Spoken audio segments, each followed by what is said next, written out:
छौरी टूके न छी पसंद डीजे वाला छौड़ा संगे खेलबे हमड़ा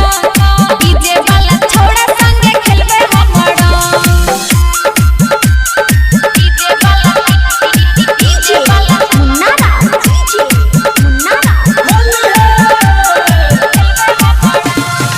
आप सुन रहे हैं बंदीप सुमन को डीजे वाला छौड़ा संगे खेलबे हमड़ा संदीप सुमन के छौरी क दे एगो चांस